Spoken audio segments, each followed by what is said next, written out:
Hey, sorry I've been gone. I got sick again, but I'm back now. All right, let's continue. All right, so here's a random review of the recently released horror movie Late Night with the Devil. I heard good things about this movie, so I went to see it.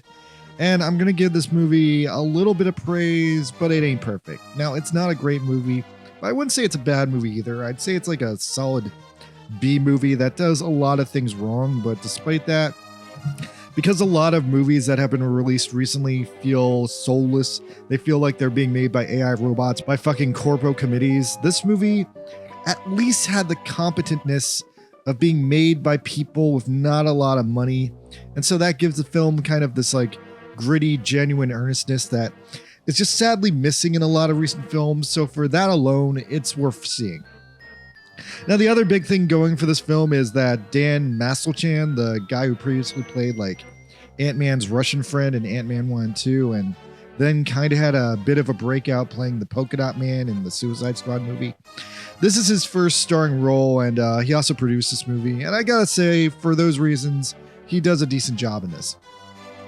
All right, so that's about all I can say without spoiling the movie. Now I need to spoil the movie as I go through it and summarize what the hell happened in this movie.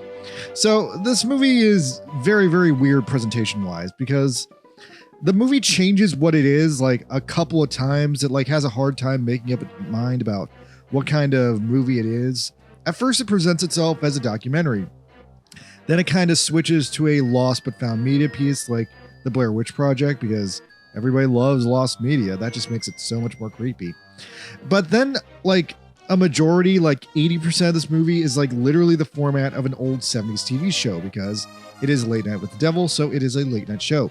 But then beyond that, like in the in-between parts where there should be commercials, there are these scenes that are filmed more like a traditional film and presented in black and white.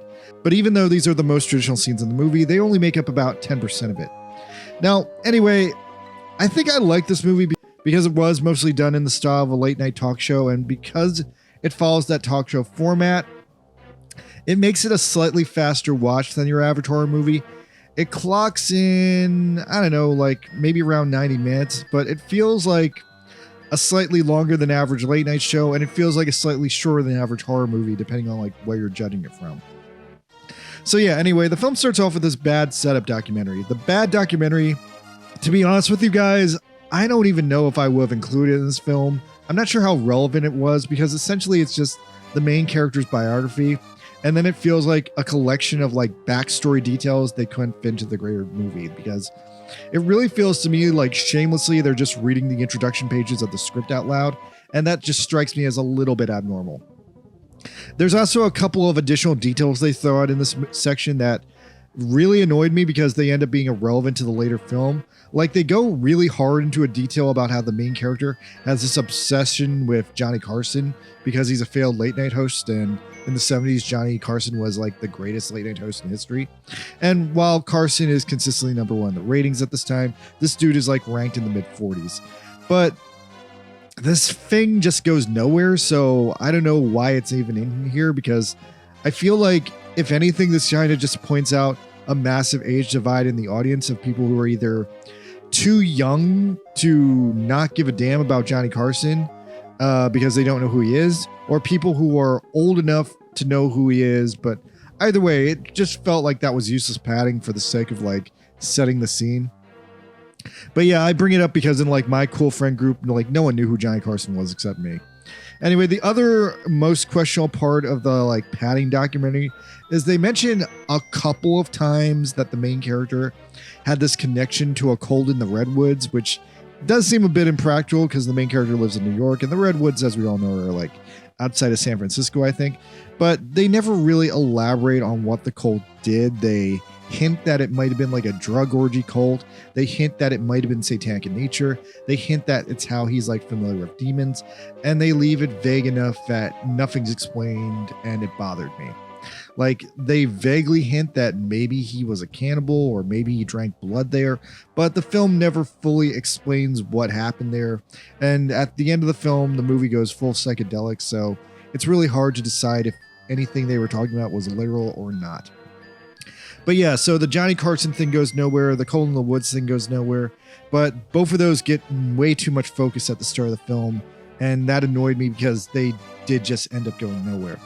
The third thing the documentary gets into is like a mini biography about the main character's wife. Now that does have a payoff, so that one at least worked out.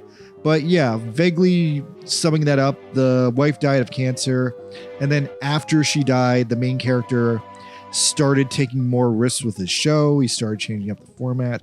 And you don't really know why he did this. He either did it because he was desperate to succeed or because after his wife died, he didn't give a shit anymore. And so then we come into the TV show part of the film. Now, the TV show part of the film is almost a little bit funny because what essentially happened here is this desperate failing TV show host who's lost it puts together a Halloween special literally filled with the most dangerous supervillain level paranormal caliber guests that he could find in New York City. And quite frankly, that idea in itself is the most interesting core premise of the film. That alone is why I watched this film, and that's probably the best idea to come out of this film, if nothing else. Quite frankly, I expect someone will eventually rip that off and do it better in the future. But yeah, that was cool because premise-wise, this reminds me of Ghostbusters. If you guys aren't familiar, in the first Ghostbusters movie, the whole reason all that like chaos happens, why people turn into dogs, why there's a giant marshmallow man, is because an evil architect made an evil apartment building specifically for summoning his evil god in the middle of New York City, and that therefore caused a ghost apocalypse, which just happened to coincide with the Ghostbusters' rise to success. But yeah, this time around, it's just one plain idiotic casting director, and whoever the hell booked the guests on this talk show indirectly caused a ghost apocalypse about the same way as Ghostbusters, just by booking too many truly haunted people on a random talk show at the same night all at once. By the way, side conversation here, you know I love Ghostbusters. This movie would have made a fantastic Ghostbusters movie if the Ghostbusters had just been in this movie. If the Ghostbusters had shown up at the beginning or even in the third act just to save the day, this would have been the best Ghostbusters movie ever. But unfortunately, the Ghostbusters aren't in this movie and everyone dies, which once again goes to show you why the Ghostbusters are so important to New York City in the first place. So yeah, going through the film, I don't remember if the show did an opening monologue. Statistically speaking, I feel like it definitely should have done one, but I don't remember it. So if it did do one, it was like just bad. Anyway, he goes straight into this first guest who's like the stereotypical medium cold reader guy. He gives a very questionable cold reading performance that later gets debunked, but after that, he pukes to death, or maybe he pukes on ectoplasm, or maybe he dies because he just mediums so hard for real.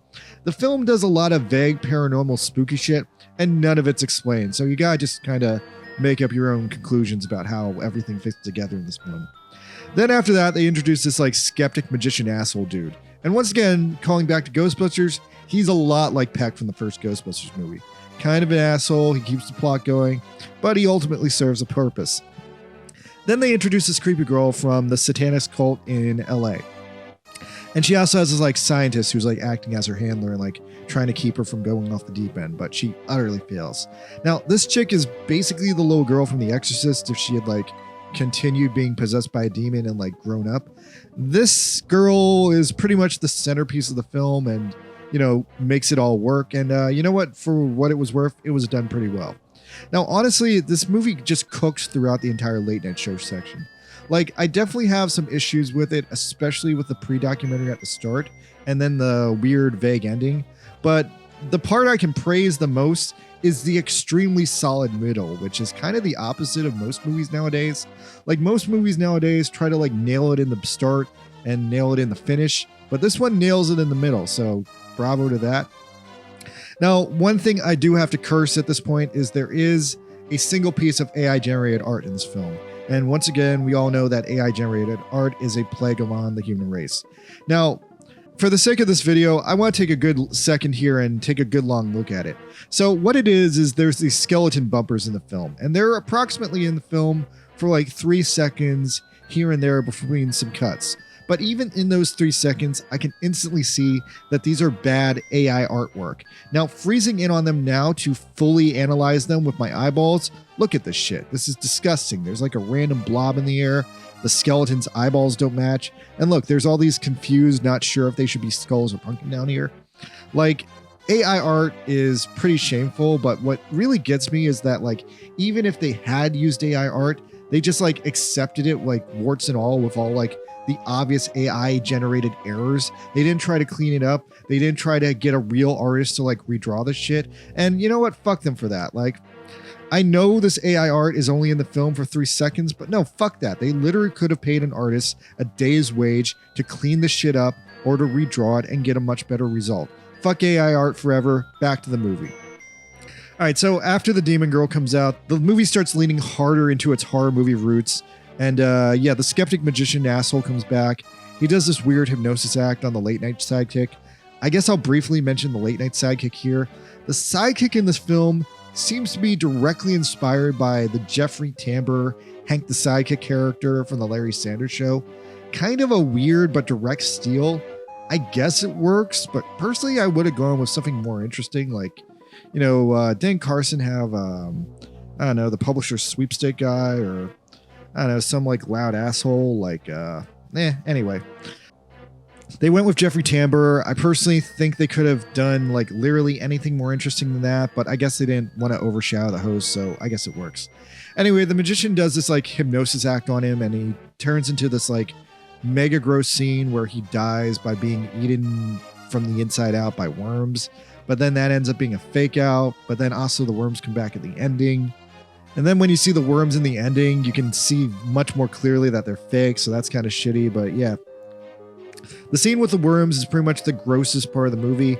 Although it doesn't go on for that long, someone was asking me how scary this film is overall, and I would say that it's overall a bit too cliched to be that scary, but the worm scene was the scariest part. But still, overall, the film is probably like a 3 out of 10 on like the scariness rating. Like, I don't know, it's not like, it's, you know, like even like Alien from like the 70s, like it's like a lot more scary than this movie. Anyway, so after this point, the movie pretty much goes off the rails and fully spirals into random kill 'em all madness. Now, at this point, the movie goes fully David Lynch random and just abandons all sense of reality. And then it goes into like a bunch of like trippy, like weird, hallucinogenic, crazy shit. Now, I want to have another side conversation here. Now, I think one of the main reasons I even went to see this film was because I have fond memories of the movie Joker. Did everyone see Joker? Well, anyway, this is a movie where a very realistic version of the goddamn character Joker from the comic books is like introduced to us, and like introduced as like a Bernie Getz subway vigilante before he turns into like a clown and then he murders like a late night show host. And when I came out of that movie, I was like, oh wow, the Joker just killed a late night host. That was incredible. And maybe internally that did something for me. So anyway, so then I go into this movie fully trying to assess, well, maybe I just like the idea of seeing a late night host being murdered. Because aren't horror movies just all about seeing like the worst people in society being punished by like monsters? And guess what? As far as the ending of this movie is concerned, a demon showed up in New York City and killed maybe everyone on the planet Earth except the late night show host. He was the sole survivor, and they don't really get into how many people the demon killed. But yeah, it's a crazy fucking reversal, because where it's vague and unexplained and it kind of gets all vague and artistic, but this demon shows up, Ghostbusters weren't there to stop it, and it might have killed at least everyone on the late night show, if not everyone in New York City, or maybe even everyone on the planet Earth, because it is so vague and so not explained very well. But yeah, that's the ending of the movie. The demon just shows up and kills everybody. The movie ends after that. You never get any more context on like if the host deserved any of this shit, or if the host was a Satanist, or what the real deal with the demon was, just that the Satanist summoned it and now it became the girl and then it got loose.